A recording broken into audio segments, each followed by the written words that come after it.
I'm CraigO, and join me on my adventures with CraigO's cryptocurrency as we cover the blockchain, Web3, NFT, and cryptocurrency technologies. Interviewing the best in the industry, giving tips and tricks, and also sharing with you projects that I'm most excited about.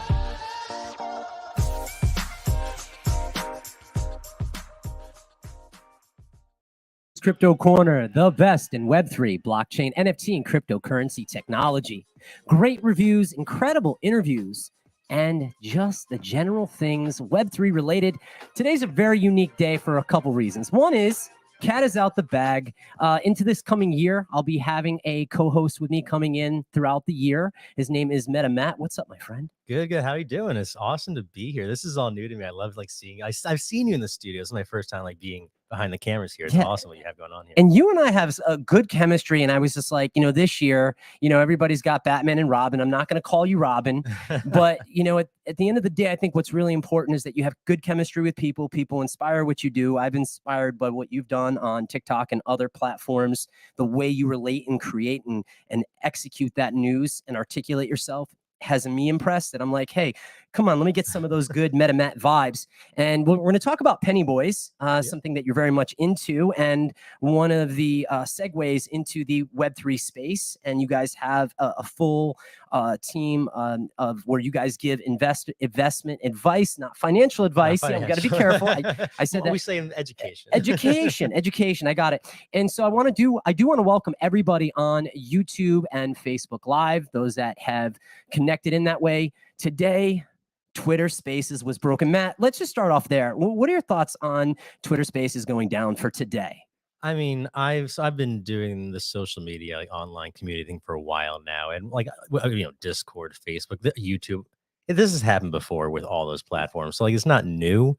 This isn't great timing. Elon just bought it. A lot of hype around it. So I understand there are people who are upset. A lot of them do have pay promotions going on where they have guests expecting certain things, and now it's what do we do? So they're shuffling. But there are other do you think that people are going to now take this into consideration, maybe go elsewhere, off the Twitter Spaces and onto I heard people on the crypto Twitter talking about maybe going to Discord instead, which people left Discord for Twitter is going back and forth. I don't think so. I think it's one day. We get one day or even a couple days. I hope it's not a couple. I don't want anybody getting angry at me. But one day it's okay. And it's on a Friday, December 16th, 2022. That's okay. Just if it's only one day. Now, there are two words I never thought that I would say on my podcast. And that is, and Tony, we're gonna cue up that video in just a second if you can get that ready. Donald Trump. Now, I'm not political. By the way, I'm a libertarian. I believe that people should have their political affiliations, be kind to others, be respectful, be courteous, all the things that make a good human being. I'd like to believe. But at the end of the day, he got into the NFT game and he came in hard body. And we do need to talk about it because it does relate to our Web3 ecosystem. It does sit pretty on the Polygon blockchain. And you'll talk to us in a few minutes about those numbers. But I do want to roll up this video clip first. So, Tony, can you play up that video? It's about 2 minutes long. It's very Donald Trump-esque, but I think it really relates to how he's entering the game. And I think it's something that we do need to talk about. So go for it, my friend. Oh, okay. Hello, everyone. This is Donald Trump.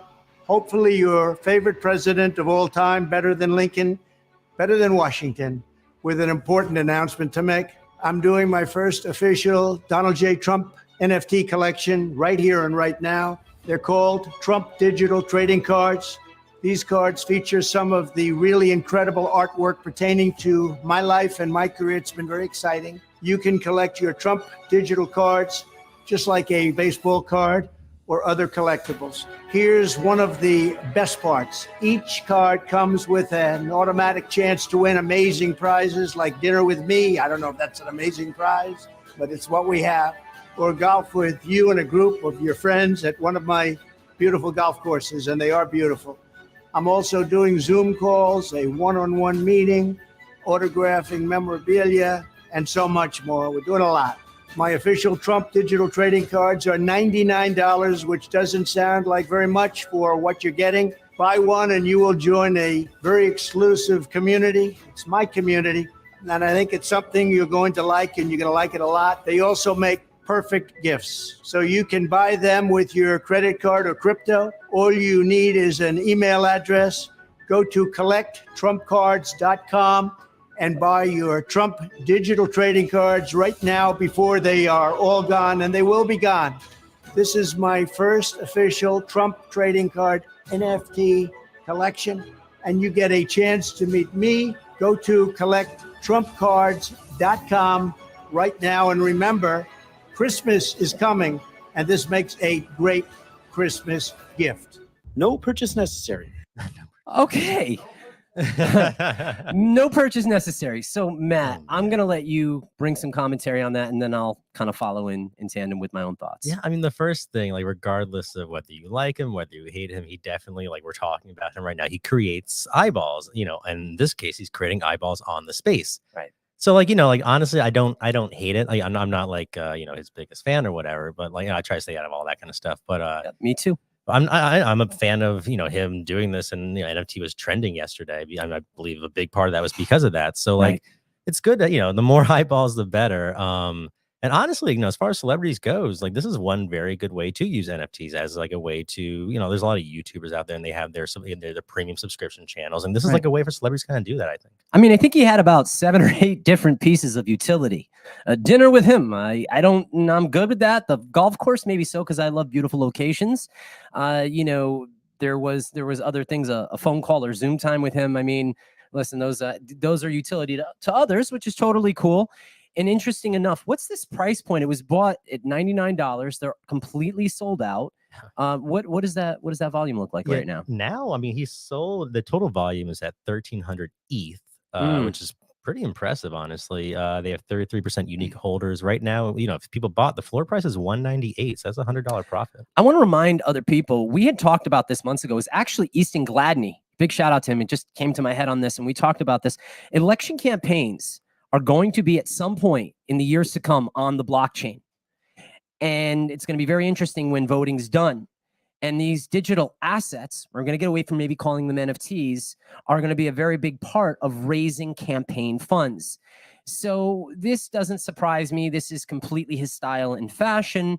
I'm not even surprised that he got into this. Somebody came into his ear and said, listen, this Web3 thing that's going on here, these NFTs, we need to create these stamps for you, but we need to make sure that it's in a way that the general public can understand. And this platform makes it available that you can purchase by credit card, or you can also purchase with your cryptocurrency, and you can use wallets such as MetaMask and Coinbase, and you can go on to OpenSea, and you can purchase secondary if you're so excited about Donald Trump and purchase it for approximately 2 times the price. It's 2x right now. Yeah. So, you know, listen, the news is what it is, and the fact that he got into the NFT game doesn't surprise me. It'll be very interesting to see if this can bring more people into the space. And then one other thing I would finish up on that is I'm very curious to see if maybe the Democratic Party and their leading candidate will come up with an NFT collection just the same way. People like to make money. They like to support their candidates. Me, I love being a libertarian and keeping my business out of it. But I did have to share this relevant Web3 related news. The words Donald Trump probably won't hear unless this collection does something like a Bored Ape Yacht. Then I might have to talk about it again for some God unknown reason. Right. All right. Let's go on to the next thing. So if you can do a quick screen share, Tony, one of the things that really gets me excited about innovation as far as digital assets are concerned are art-based NFTs. No promise of utility. There's nothing other than an artist being beloved by their community. I've talked about it concerning Dario from Rotten Antisocial Club. I love his artwork. I like his style. He is a man of the people. And Grant River Yoon, I've actually listened to many YouTube conversations from him before. NFT God, who was on our podcast this year, really, really, really likes him. And I like his artwork. I like I guess what I'd like to say is I like the way he does the lines and the artistic style. His expression is unique. And when I see something, I'm like, that might be Grant River Yoon. And so I kind of like this style of art. So what I would say to people is not financial advice. And we always have to say that, but find artists that you like. And if you get comfortable enough with a hot or a cold wallet and you want to pick up some NFTs on the very cheap, All right. Pay your mortgage, pay your rent, pay your bills. But this is an opportunity time. And so that's what excites me about art-based NFTs. What are your thoughts around that? Personally, I wasn't ever spending more than like 20 to 30 bucks for art for my wall, like at home. So like I don't see myself personally buying anything for more than 20, 30 bucks art unless there's utility involved. This is me though. I'm not huge. I'm not an artist, Yeah. I'm never gonna be unless like obviously content does count. But yeah, for me personally, it's not for me, but I spend money on things that other people think, like why is he doing that? Yeah. So like I'm not gonna knock it. I know that Cosmo de Medici, I know people, Snoop Dogg or whatever. Like he had a big post about that, talking about one-on-one art. He bought this, I believe it was like a record-breaking amount that he spent on it. And it was this animated art, and he Squiggle. yeah, The squiggles. I believe it was there. He was talking about how it was like he's literally just bought this because it's one-on-one art. He likes the art, and he wanted to normalize that. So I see why it's important, especially for artists. This is a great platform for them. I think it's a phenomenal flex. But you just mentioned Snoop Dogg, and we did talk about this the other day. It was on a Spaces, and much respect to him. I mean, how he's entered the space, he hasn't just profited off his brand without seeing the momentum of Web3 go forward. And it's very clear in how he communicates that to the public and also to his fan base. So big shout out to Snoop Dogg. Maybe at some point in the year, maybe it'd be cool. I mean, listen, I had Mark Yusko on, NFT God. Today, funny enough, we're to have on NFT Bark. And then I said, it'd be kind of cool to do the co-host announcement with you, talk a little bit about your play, Penny Boys. But we're going to be having on in the coming year, we're going to be having on NFT Bark, Easy Eats Bodega. I've got a conversation with some other big players in the space. Really excited to kind of pick their brains and delve in. And I know your strength because people are sitting there going, well, what's his strength? Well, you deliver news rapid fire, very good on content creation. And you also talk a little bit about technical analysis. And one of the things that I like that you do with Penny Boys when it comes to the way of education is that you talk to people about how to potentially be intelligent traders. And we'll talk a little bit about that. And that's very hard. And there's a psychology around that. And that's also a big bonus for you guys tuning in. And one of the other reasons why we have him in the co-seat, aside from me just saying, I like this guy, is that's something that I think is really big about you. Tony, if you can just do a quick screen share, quick, 2 times quick. You got to love it. I'm repeating myself. Maybe DT got into me for a second in my mind. All right. So Cryptoys. I actually spoke with the founder, Will. This project was actually inspired by his daughter. They have a really good platform. It reminds me a little bit of Vivi, but it's very different from Vivi in the sense that your toys, you can actually unbox them and play with them in real time. So I'm going to do something fun since we're here on that screen share. I am going to, Tony, if you can put us back to that screen share really quick. I just want to show some people what we're doing. So if I can sign in right now, what I'm going to do is I'm going to unbox one of my toys. It's really cool because they actually have alliance with Mattel. So they've got He-Man on there. They just launched their second collection on December 13th. I'm being very careful. I wouldn't tell people not to get involved. I think it's a really good platform. Just bear with me for a second. Let's see if I can get in there, and I will show you guys a little bit of what I'm doing. Let's see if this will pull up for me. All right, cool. So you're gonna be unboxing it right here. Yeah, I'm gonna try to unbox cool. if I can. Let's see if I can do that. All right.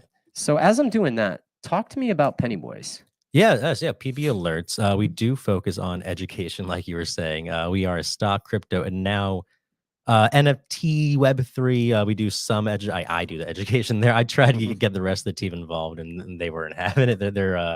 They like their stocks in crypto, as do most people. But I definitely do believe that we are early here to Web3. But yeah, PB Alerts, Penny Boys.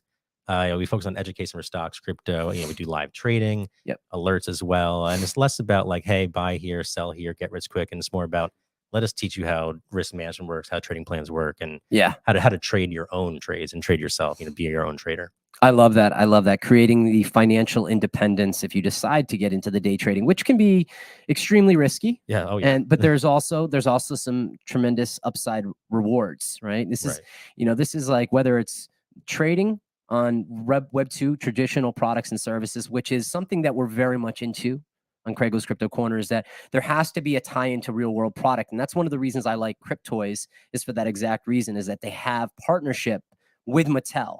Right. It'd be nice to see Toys R Us maybe get revived. I think that they actually indirectly came in the game, something with Gary Vee and something with creating or making toys. And I'm not sure directly on that. I think they had like an NFT drop on Solana, I believe. I could be wrong. I remember seeing giraffe pictures all over the place on my crypto Twitter. So jeez. There's that. So with Cryptoys, I actually don't have my verification credentials in there, so I'm not going to get in. But very short, collectibles, playable digital toys that come to life the moment you unwrap them. I really like the gameplay, and more importantly, they're very involved in Discord. They do a lot of AMAs. So guys, this is definitely a page that you might want to follow. It's something that I'm definitely engaged with. As you can see, this little check mark, if we can just do that screen share really quick. And I see we have some people. Can you read on that screen a little bit? What does it say? They're talking about the Trump NFT and how Trump is super humble riding the elephant in that. We have Matt video. Diaz commented humble Trump, and he likes the one where he's riding the elephant.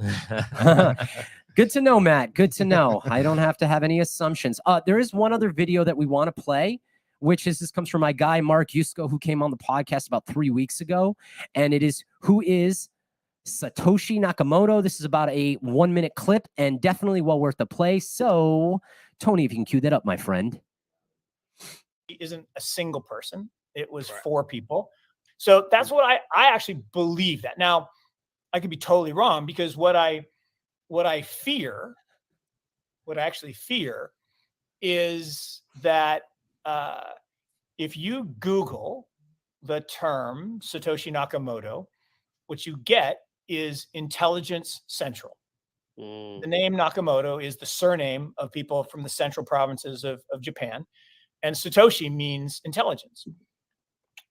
Intelligence Central is pretty close to Central Intelligence. CIA. And so the fear I have is that this was entirely created by NSA, CIA.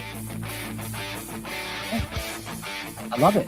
Finish off with a little rock and roll music. So let me do a quick recap on this, and then you tell me your thoughts. Is it possible the CIA, all the governmental agencies created Bitcoin? Yeah, it's possible. And, Mark is a very credible source. He definitely goes down the red pill rabbit hole. And sometimes I like to jump in there a little bit and ask questions. Doesn't mean that you ask something, conspiracy, but you have to wonder, with the level of manipulation and all the things that are going on. And later on in the podcast, we'll talk about SBF and his mom's really unique and rare reaction in the courtroom kind of has me miffed. I like that word, miffed.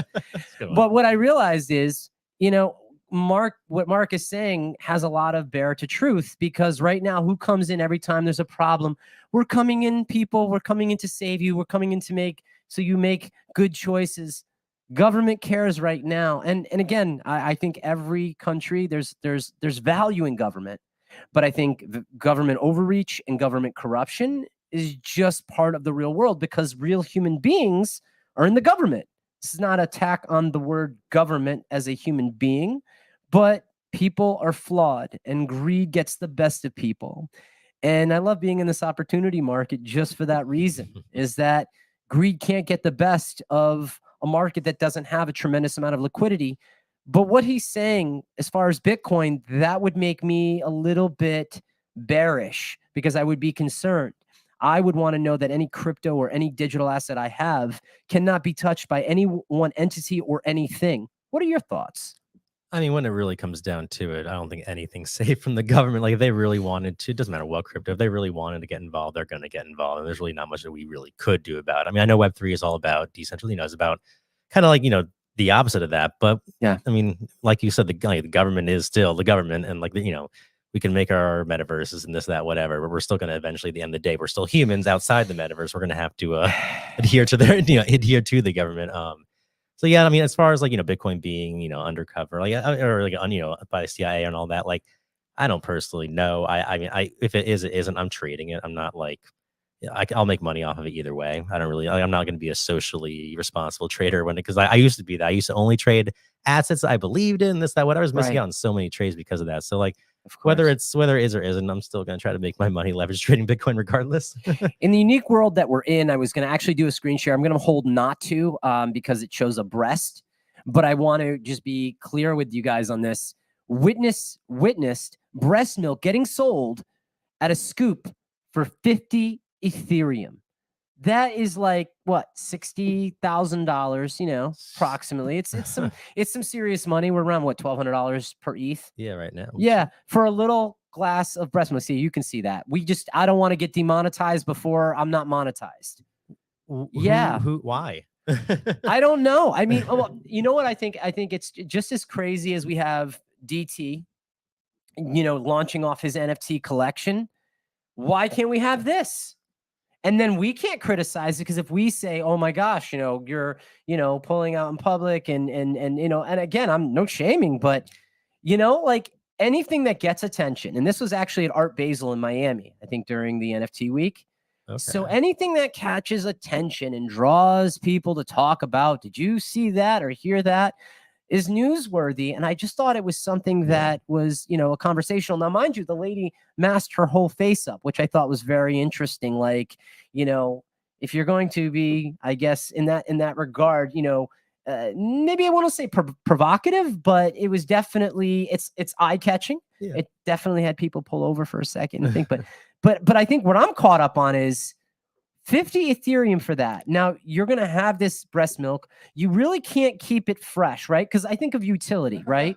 No, I think of utility, right? So I bought this thing for 50 Ethereum. I've got this little glass mug here, like this big, and it has a quarter of the way filled with some woman's breast milk. Now, does she top it off for me? Do they freeze dry it? Like, what do they do? Because like one day, Tony, who's in the back running our camera, that handsome guy, one day you might want to be able to sell that breast milk you bought for 50 Ethereum. What do you do, Tone?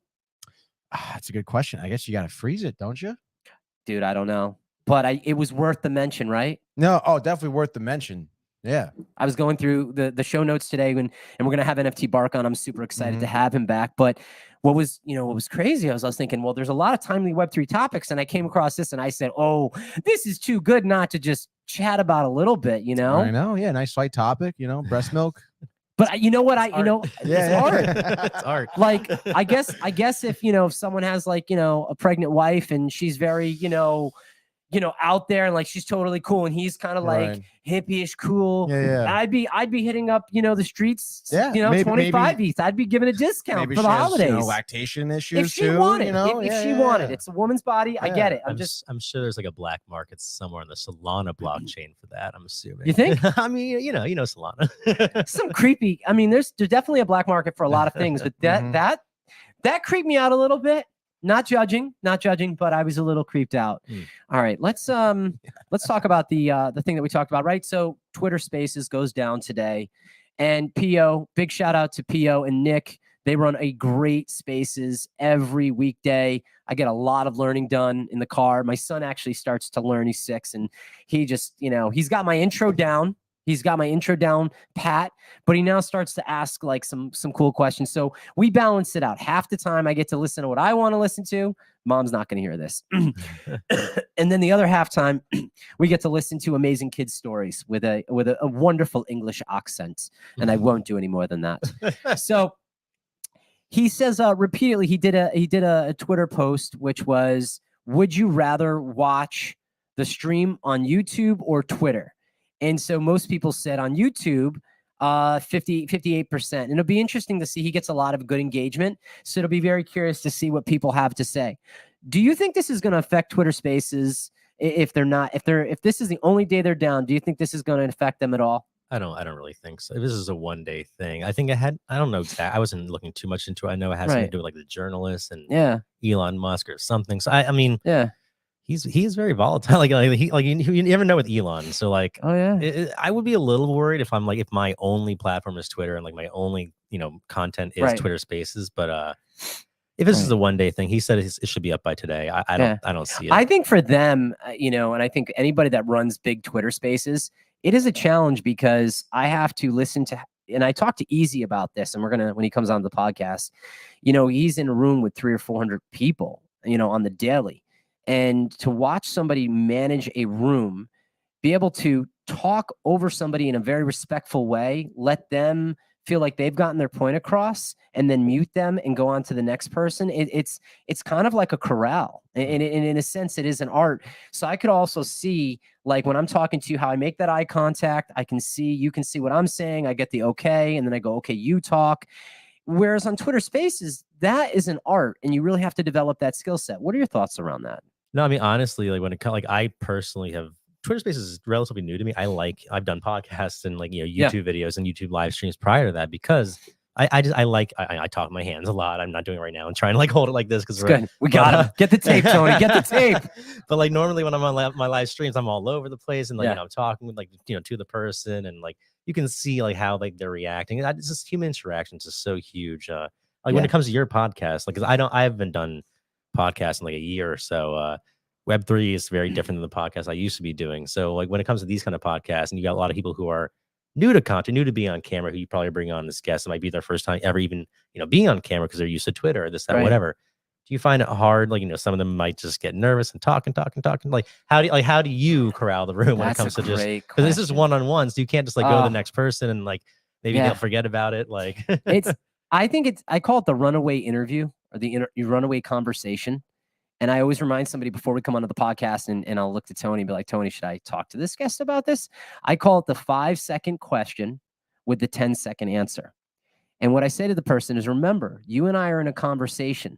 The more that we can have a back and forth, the more that you and I can have that dialogue through the camera and it'll be up on the monitor, the better that we can do that, the more our content is going to show authentic in its manner, the more that people are going to learn and the more that people are going to connect with us, not with the idea of you being the guest, right? Because you are the guest.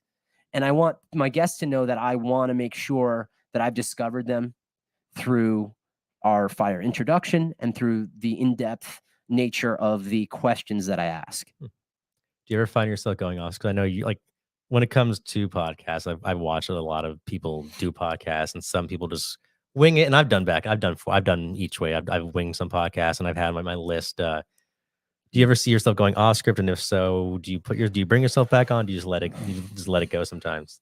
Yeah, no, I think a lot of what I'm going to talk about, I like to have down format. So like when we knew this change with NFT Bark today was going to happen, I probably sat down for about an hour just creating new notes and just going over the things that I wanted to talk about with you. So in sequential order, we've talked on this topic, which is awesome. And then we're going to talk about a different topic. So I try to keep as much on track as possible because the viewers, when they're coming in, they want to grab as much information as they can in a short amount of time.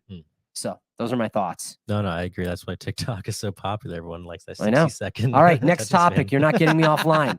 All right. So the company behind On-Chain Monkeys, anybody knows I'm a big fan, at MetaGood NFT just raised $5 million in its pre-seed round from investors such as Animoca Brands. It's behind Yuga Labs, by the way, and my guy, Mark Yusko. Big shout out to you.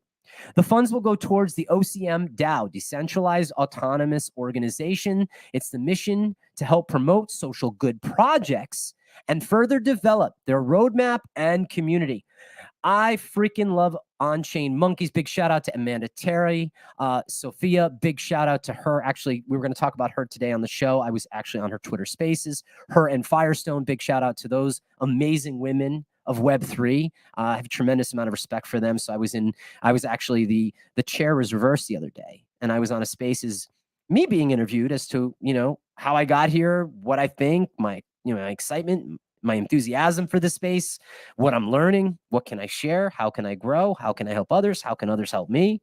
But this really excites me. And On-Chain Monkey is an incredibly successful community. So if you guys aren't following On-Chain Monkeys, please go and follow them. Just hit that button. I like to call it the go and engage button. The go and just engage with content button, because I feel like if you're following somebody, but you're not really taking in what they're doing, you're getting lost. So to actually, if you become a part of any digital asset community, here's a piece of advice. It's a good advice. Study it. Before you buy, study them. Study the founder. Study the team. Go onto their website, go onto their Twitter page, their TikTok page, go onto their Instagram page, their Facebook page. What are they doing? Is there utility? Is there not utility? That to me are like some really basic fundamental things that I will not stop talking about, because a lot of us paid for our education. By the way, tax loss harvesting. Have you heard about this? No. So guys, look it up. I didn't actually put this on the notes for today, but you can take losses on your digital assets and your crypto. Talk to your accountant about that tax harvesting.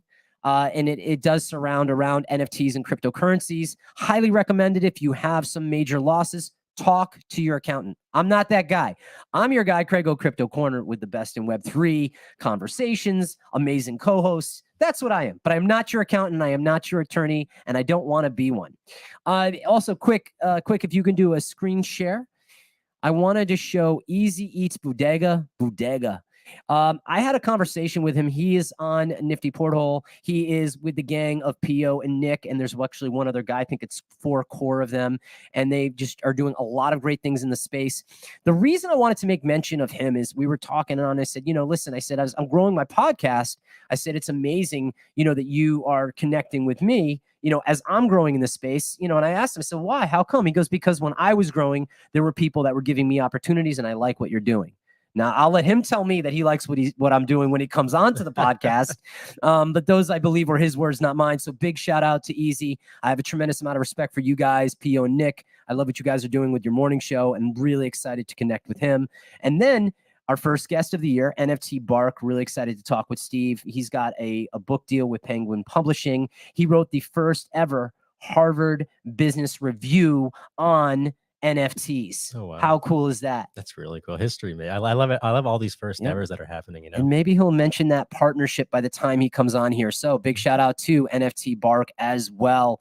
All right. So one of the things that I did want to just go over with you, and we'll go into that in a second. I just want to pull this up real quick, is if you can just do a quick screen share. So I believe, Tony, correct me if I'm wrong, are we about 53 episodes in this year? That sounds about right. 53 episodes. Wow. And so when we first did our introductions, and this is something that just, as cool as you're sitting here in the chair with me in the hot seat, it was, you're watching CraigO's Crypto Corner, the best in Web3, blockchain, NFT, and cryptocurrency technology. Great reviews, right? So it was project reviews at the time, which I feel like when I have a guest that comes on, and they're part of an NFT community, I'm going to dive into that with them anyways. So kind of merged into one. Right. And then as we call the general things in Web3. But it was probably 3 months ago, and you'll correct me if I'm wrong, Tony, we started to go to the live function on Twitter. And we started utilizing Twitter as a pool to bring people over onto the podcast. And to get Twitter Spaces up, well, all this equipment and everything is running in tandem, is not a very easy thing to do.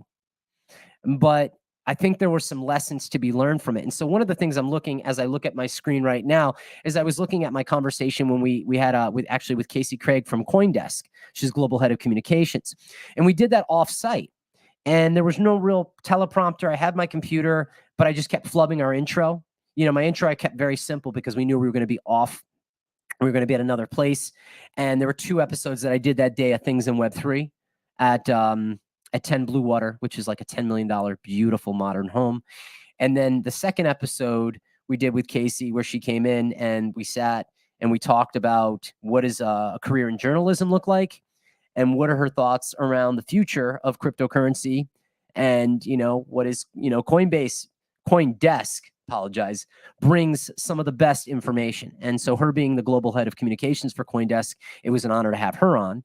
And then I look at some of the other interviews, NFT communities. We had Amanda Terry on. We had Multiverse X. We had on marketplaces. I had on my good friend Malcolm, who's my personal trainer, talking. We did a VV deep dive.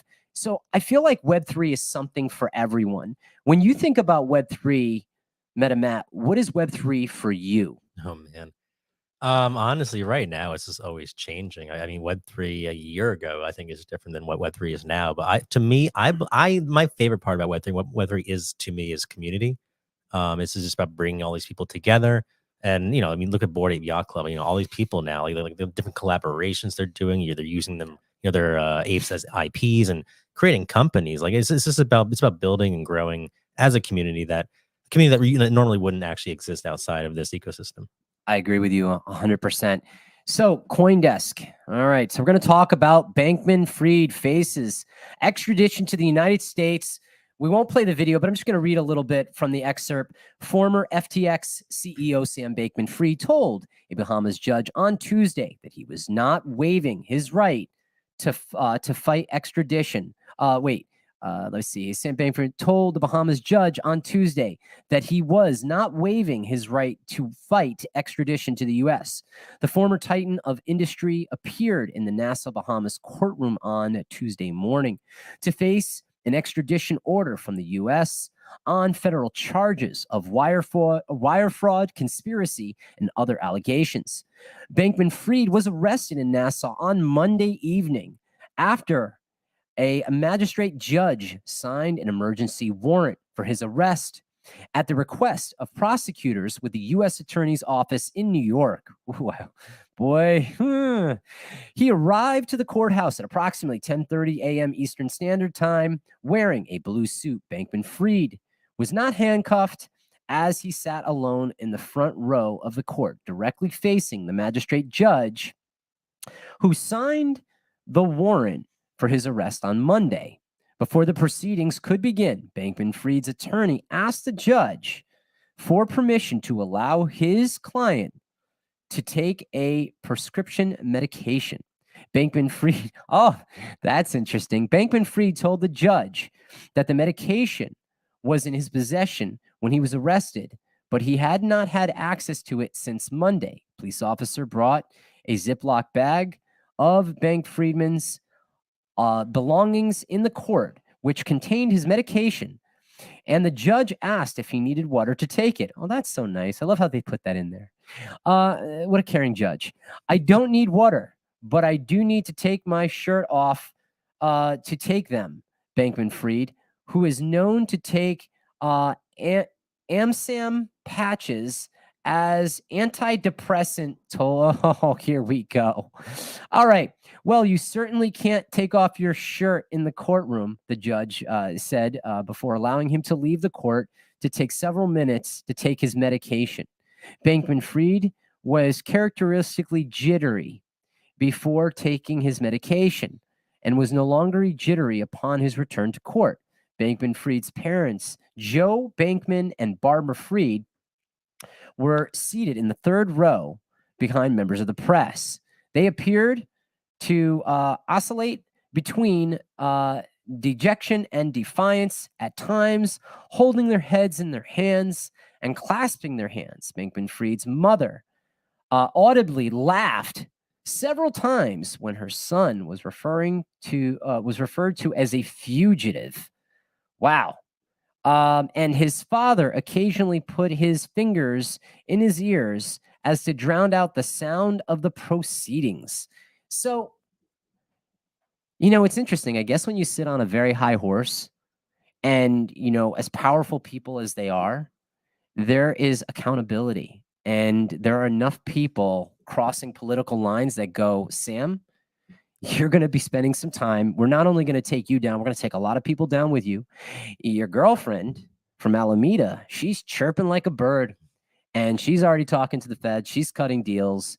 And so you better figure it out. So between the time that you go to the bathroom to put on your anxiety patch, I love how they work anxiety into that and how he asked if he could take off his shirt, which I'm not surprised, because when you've listened to him before, the ums and the head down and the straightforward lying, the manipulation and the stealing was just so blatant in your face that I'm not surprised he would say something that stupid rather than, in order to do this, I have to take off my shirt. Can I go to use the bathroom? Like he doesn't have certain social skills. Did you notice that about him? I haven't even really been watching the trial, but like geez, pretend like you do, Matt. He seems pretend like you do. From the clips I've seen, it seems like Zuckerberg, where it's just someone who is on a whole different level as far as just IQ, but also just social skills. Yeah, as well. but Mark's not spending time in prison. I mean, well, Mark might have maybe teetered along some ethical boundaries. but he didn't. Well, This guy messed up. I big guess time. SBF just didn't pay off enough politicians, I guess. I guess not. By the way, he did say that he gave the right money too. So we want to be fair. You know, if you give the right money, you know, it's only fair that you give the left money, because the left's really where you're funding with the mainstream purpose to really try to protect yourself. Right. It's kind of like driving around, you know, with like, you know, lots of drugs in your trunk of your car. I won't say the type of drug. And you've got like a police, you know, kids protect kids sticker, you know, Right. like PAC. And it's like, really? It's like, I mean, that's yeah, really- you're kind of like, you know, I get it. I mean, we were talking about government. This is kind of how it is, though, right? I It's guess the so, same right? I mean, it's all corruption. double-edged So- sword. All right. So one of the other things, we got to call two more topics that we'll talk about. And today's episode was pretty short, but I do want to talk a little more about penny boys in just a minute. But one of the things that I did want to dive into with you, and I think this is really exciting, was what is a music NFT? A music NFT is a non-fungible token that is attached to some sort of music-related digital asset. The ownership of these assets can be verified, tracked, and transferred using blockchain-based technology. A music NFT can be anything from a song or an album to a concert ticket or even a music producer's royalty rights. Benefits of music NFTs. One of the main benefits of music NFTs is that it provides a new way for artists to create scarcity NFTs and can help artists create scarcity for their music by linking the ownership of the digital album to a unique token, right? That's what that represents. Music NFTs also help artists and fans by creating truly digital forms of ownership. This means that an artist can use the blockchain to issue tokens that represent something more than just a download. They represent a real form of ownership. So, you know, my thoughts are this. Every industry is going to be in this space. And I think the music industry is going to vastly change overnight because a lot of people, like artists, you know, were able to make a lot of money over this past year in just creating their digital art. Hence the reason why buy what you like, get involved with what you like, but learn the simple ability, if not buying anything, that's not financial advice now, I'm just saying that, but learn how to buy and sell and safely store your NFTs, your digital assets. All right. Let's talk about penny boys again.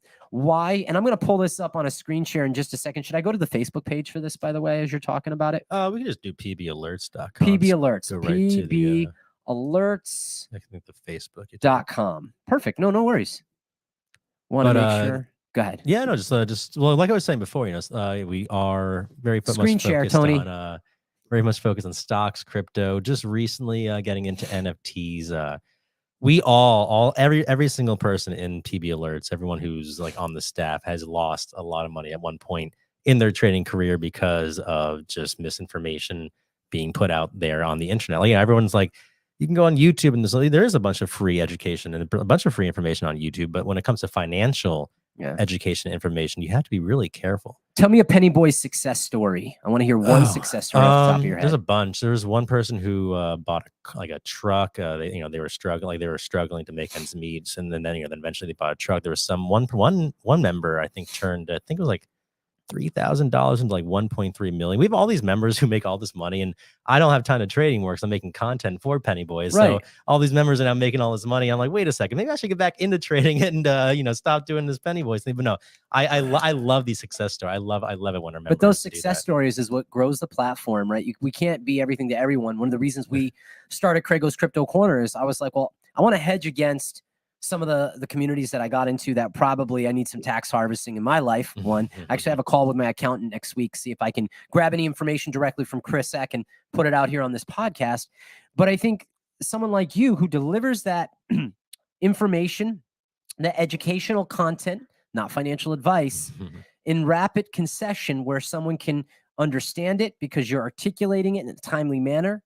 And you're also strategizing. You guys, when someone signs up, how much does it cost a month for someone to sign up for Penny Boys? So it's $100 with options and all that. I believe it's like 85, or it's a little bit less without options. Options being options trading, like buying calls and puts, And then we have discounts. Like, if you want to mesh as myself, we can hook you with a cool discount, especially for first time members. And we have 30-day memberships. What platform do you memberships. guys recommend that people are using when they're buying and selling stocks? It depends on where they live. I use Webull. Some people like TradingView. Cool. I don't love Robinhood. It's great for investing. It's good for beginners. I don't love it though as a platform because of all the complications. A lot of complications. I love how he said that. So that was so incredibly PC. So the last thing that I do want to finish on, and if we can just do a quick screen share, I'm just going to read a little bit about it. And then this episode for today, this is, by the way, the last episode in Web3. I'll let you hit me with a couple rapid questions. Fire. So just think about those in your mind because you're a quick thinker. If you can get me on that quick screen share, Tony, thank you, sir. U.S. Senators Warren, Marshall introduced digital assets anti-money laundering bill. The proposal will bring now your customer rules to crypto participant, such as wallet providers and miners. So know your customer rules. Wow, that tripped me up for a second. I'm good. U.S. Senator Elizabeth Warren and Roger Marshall, who's a Republican, and Elizabeth is a Democrat, introduced a bill to crack down. Bipartisan. Gotta love this. And a bill to crack down on money laundering and financing of terrorists and rogue nations via cryptocurrency. It becomes a law. The Digital Asset Anti-Money Laundering Law Act will be Know Your Customer, KYC rules to crypto participants such as wallet providers and miners, and prohibit financial institutions from transacting with digital asset mixers, which are the tools designed to obscure the origin of funds. All right. So the act would also allow the Financial Crimes Enforcement Network. Wow, we have so many networks to implement and proposed rule requiring institutions to report certain transactions involving unhosted wallets where the user has complete control over the contents rather than relying on an exchange or other third parties. Concerns over the use of cryptos to facilitate money laundering and terrorist financing are frequently aired by lawmakers or regulators and are often used to highlight the need for more robust regulations of the digital asset industry. Whew. So yeah, regulations are needed. But it's so funny when you have some people, I would say maybe in that news story, and maybe not Warren, maybe not Marshall, I'm just saying, but in this news story, who were directly benefiting from campaign donations from FTX. Among others, yeah. It's kind of hard. It's kind of like, I'm going to do bad, but then I'm going to reprimand. And I think, maybe in that law should be like, if you are in government, you should only be able to invest this, and you can't do that. There are some people in government, who I'm thinking of, right? Boom. It's like telepath. And I understand you're in government, you're in a position of power. And yeah, and if you've gotten to that position, like I have a capitalistic mindset, like you should be able to make money. But you also have to be, there's a level of being a truthful leader, but there's also a level of absolute pure manipulation at the highest regard. And the paper trail says exactly that, but we'll leave it there. What are your thoughts? The politics, there's always going to be this going on, like with Bitcoin, with the cryptocurrency in general, they want to regulate it, they want to do this and that. Right. People are going to find a way around it, like with the delivery, Amazon had delivery drones. So then the criminals found a way to take those down and steal the packages. So the police made their delivery drones, and the criminals found ways to take those down, then sell the police delivery drone. Like there's always going to be a way, like criminals will always find a way to make money. That's smart. That's smart. You're like, checkmate, police. We got you. Right. We made a drone to steal packages. Now you made a drone. Now we're going to sell you back a better version of the drone that you made to catch us. Right. Wow. All right. We're going to finish off on rapid fire questions. If you have any, hit me, because this is our last episode. And by the way, we're going to come back the first week of January 2023. Go for it, Matt. Okay, so I know you're a real estate agent, right? I just want to know what you think about how I know there's proxy in Florida, like they're selling houses as on the blockchain. Do you think that we're there yet? And what do you think we need to, if not, how do we get there? And like, what do you think about real estate and your two worlds merging? And how do you think the Yeah. best way to do that So is? we were as I was actually I was asked, ooh, I was asked that question the other day, and I'll answer it the exact same way. So every state has different laws around real estate. Some states are you need an attorney. In other states, you don't. So part of when you're getting your mortgage is that the loan department will finish out the whole packet, and the closing is done by they think they call it an escrow attorney. I'm forgetting the specific name for it, but I think what will happen is that you're going to find that NFT collections, people will raise money through the means of digital assets.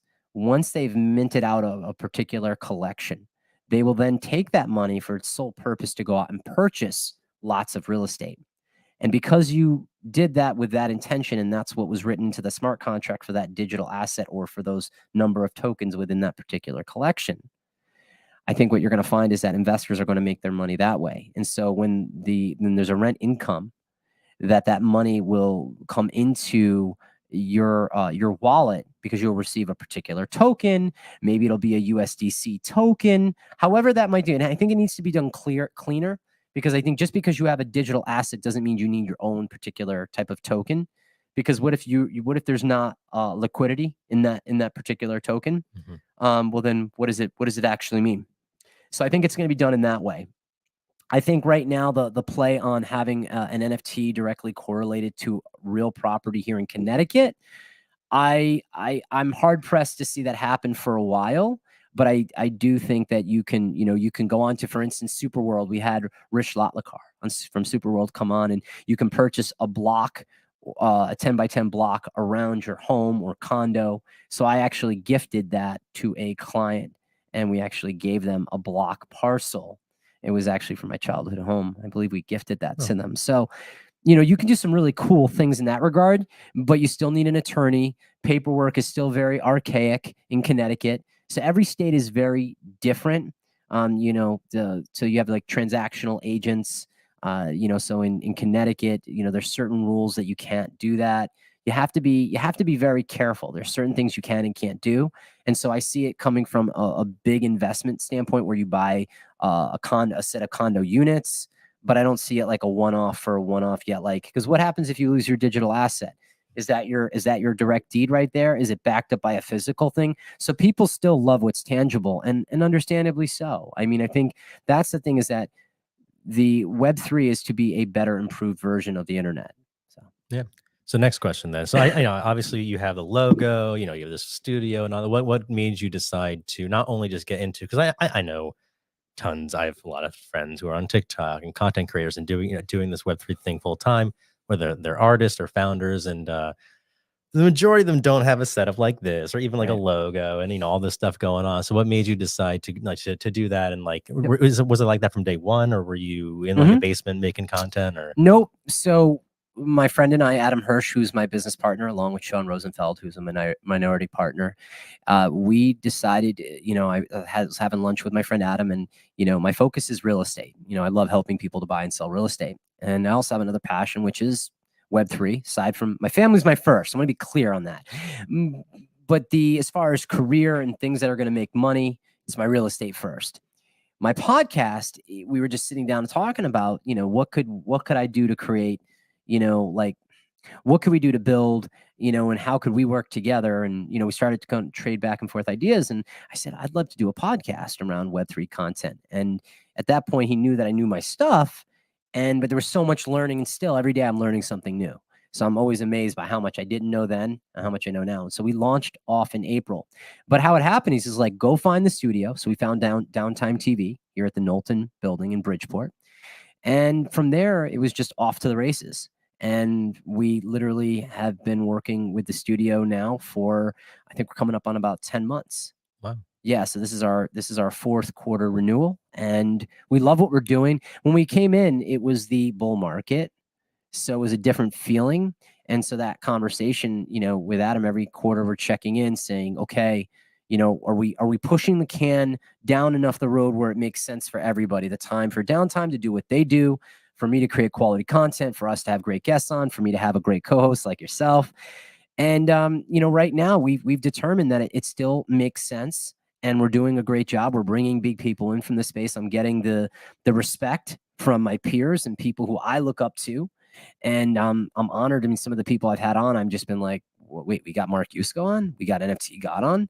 Like, I mean, these guys wasn't hard once I shared with them what I was doing. It was okay. I'm gonna come on, and I'm very grateful for those opportunities. Who would your I heard NFT Bark was asked this during a Twitter space, and he I'm sorry, NFT God, I know you're talking about Bark. NFT God was asked about this, about his celebrity guest. He originally said Kanye would have been, but now obviously he changed it to Bill Belichick. Who would your I guess A, celebrity guest, you know, dream celebrity guest be, and then I guess B, someone more in the Web3 space that actually could, like, you know, in theory could happen. It's like still kind of out there. I don't have one. Okay. No, I don't. I like what Joe Rogan does as a podcaster. I think he's an incredibly good interviewer, but he doesn't really. It's not his space. We had on Bill Ottman, who is the owner of the Minds social media platform. He's been on Joe's podcast 3 times, and you know, to have Bill come on at his caliber was beyond exciting. And a lot of the things that we talked about, they actually had created a DAO. I believe it was a DAO to purchase the original Constitution. So there were a lot of really cool things, you know, a lot of cool guests that I've had that have come on that have done some amazing things in this space. Freddie Hernandez from Shield Folio, you know, created a really viable product that people can use to keep their seed phrases and their private keys safe. So I think for me, I think there's 2 types of guests this year that I want you guys to know, and I want you to know that I'm thinking about bringing on, which are people who have social currency being in the way of respect, being in the way of giving great information on Twitter Spaces. So Twitter Spaces is very important because when we have Twitter Spaces, everything comes alive. It's kind of like a camera with no battery power, especially in Web3. People in Web2 are not interested in this yet. But when they are, we'll have an archive of great content if we can continue to move this forward. So Twitter Spaces are people that are heavily on Twitter or just in social media realm, known as a Web3 go-to source for degen related news. And then I want more guys and women who are like Mark Yusko, very brilliant in the mind. They have a traditional business background around products and services in the financial sector. They're heavily plugged in there, and they're kind, and they appreciate a good host that gives them one hell of a fire introduction. And you'll only find that on CraigO's Crypto Corner. Nice. I know that you're also friends with like Easton and Cade. I have a whole bunch of Web3 content, you know, friends, and a lot of them. It seems like everybody who's making content now, or you know, who's on TikTok in Web3 has an NFT project out or some kind of NFT art or something. Right. Are you? You do not. I'm assuming, right? I know. I don't have an NFT collection out yet. I don't know that will be for the foreseeable future because it has to offer. If I do that, I want that. And that's a community that you're tending to daily. You're going in there, you're tending to the community, you're saying thank you to the secondary sales market. You're talking about what is the utility. And so I think in the way of utility, you know, I know DT said he promises a Zoom call from him. I don't know that he could tell you much about NFTs or make connections, brainstorming groups, you know, maybe, you know, a group dinner out, you know, like that would be cool to have a cool collection that is an artistic expression, but offers actual utility to the people that want to invest in our podcast. So speaking of community, I know for PB alerts, you know, we do alerts, education, all that, but the most important thing for us is community. And, you know, you're talking about success story, and, you know, we love to talk with the people who turn, you know, $100 into, you know, $100,000. But honestly, for me, and I wasn't even thinking about this earlier, the biggest success story was one of our members who was just struggling to find somewhere to live. And, you know, we reached out to them, and we, through some connections, we were able to find them, like, you know, a place to stay for, like, you know, for like couple of weeks or whatever, when they got themselves, you know, got themselves going. When it comes to community, you know, I know you had the podcast, and you are starting to build a, you know, a following, which is a community. What do you see yourself in like a year, 2, 3 years, like being able to provide outside of just the pod? Because I know that Yeah. you're a good person, and I always Yeah. like to ask this about people. It's like helping the every- helping yeah. the community. Yeah, instead of not what, but why, I guess. Like everyone's always like, "Oh, what are you doing? What I want to see why, like, why are you here? Like, why are you doing this?" Yeah. So I'm very excited about the technology. I see that it's kind of this wave that's coming in, and I want to get on the wave and I want to ride with really good people. And I want to not only make money for myself and my family, but I want to provide a better life for them. I want to be someone that's known in this space as kind, empathetic, thoughtful, challenges things in a way where it doesn't offend someone, but that I have the ability to learn from that, and so does the audience. And so I think when say like, oh, I want to do good or I want to help the community, I think the best selfish to be, and I've said it for years, is when you do something because it makes you feel good and you've done something that actually made a difference in someone's day. That there's nothing better than that. I don't know. That's probably the best way I can answer that. No, I like that. The other thing you said there was, you're doing it for your family, and I think that's huge. I was just talking to have you been to Andrew's Diner? It's Yeah. yeah. I was talking to Leo, he's the owner there, and I was just asking him because all these NFTs, a lot of these projects are startups or companies. Right. So I was asking him, I was asking him his journey creating a diner from nothing to what Right. is a huge diner now, and I asked him the question, like, why did you do it? And but like the first thing he said was just like he was, to make a better life for my family. And I think that Yeah. a lot, like, when it comes to these NFT founders, like that's a big deal. Like there's a lot of people here to Yeah. do this and do that, but like the ones who are there just to make a better life for not just themselves, but also that's huge. I mean, I think, listen, there were so many projects that launched. Any project founder, I've talked to a lot of project founders that made a lot of money during that time. And the projects that aren't doing well, I think the founders are left with two things. One is that they feel unfulfilled, one, and it's called empty money. So you'll have all this money, but you'll have a community that no longer really wants anything to do with you because you made all this money on the way up, and not maliciously. You were just like, this is great. This is payday, payday, payday.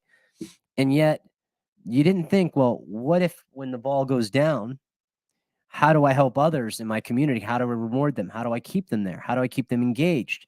What other value can I offer? And I think the uniqueness about each and every successful NFT community is that people are of a collaborative effort, and that you can't go into a very successful group and try to FUD. They'll just laugh you right out of there because they're true believers in what they've gotten into.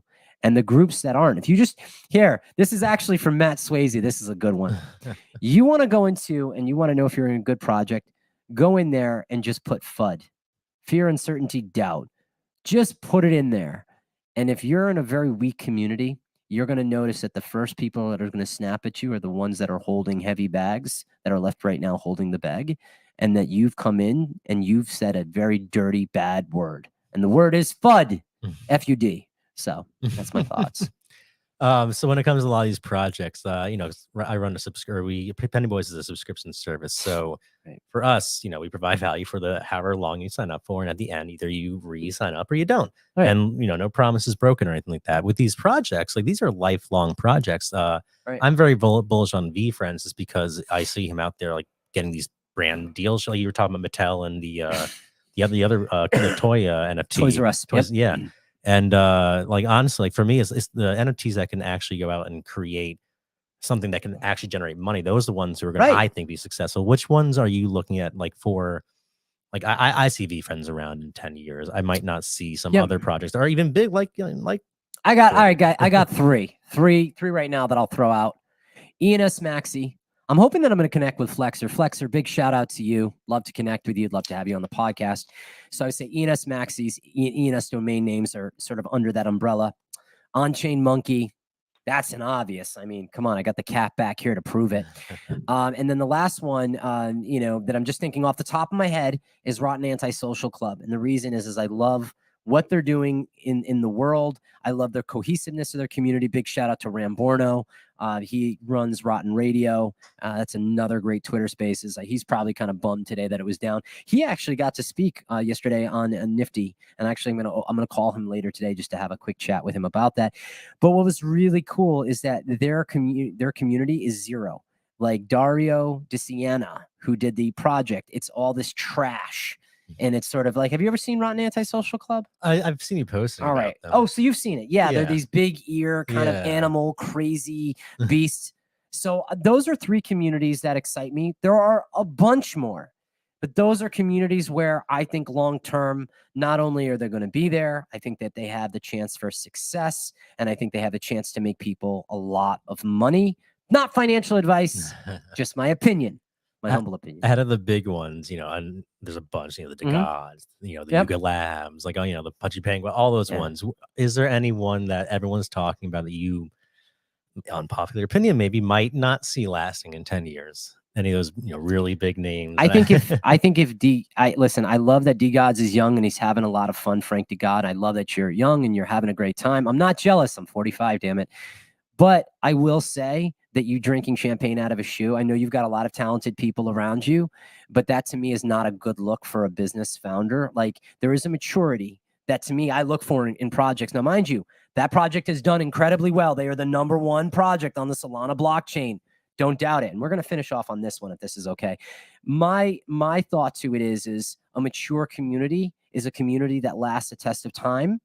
When you are partying or being party boy or party gal, right? I don't want to be sexist. You lose some of that credibility. You know, if you light up a joint in front of me and then you tell me how focused you are and how you're getting your tasks done, one might have to wonder. Now, mind you, keep smoking your weed, no disrespect. But Frank, I'd like to see him kind of tone that up a little bit and draw a tighter line and stop, you know, playing the nightclub party. And I also like to see him stop talking about switching blockchains. I think he had mentioned that a few times. So those are just my opinions, by the way. Much love to you, Frank. You ever want to come on the podcast, by all means, he's a really cool guy. They have a really great team.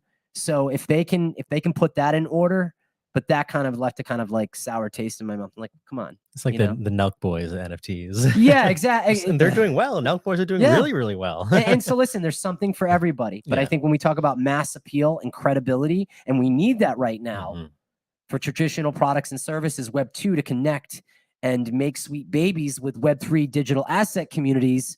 Well, I need maturity in those communities. Those are my thoughts. I think Yuga Labs is doing a good job there. Doing an incredible job. And they're coming up against some heavy scrutiny, but they're a $4 billion juggernaut. Matt, I'm excited to have you on the podcast this coming year. Yes, this is fun. This is a fun episode. This is how easy it will be, by the way. Yeah. I mean, like come on. Yeah. There's like, I know you like to, you know, you prep, but like, honestly, this is just like having a conversation. It is. No, just prep, conversation in order. Thank you guys for tuning in. Let's get it. Thank you so much for watching CraigO's Crypto Corner, the best in Web3, blockchain, NFT, and cryptocurrency technologies. CraigO signing off.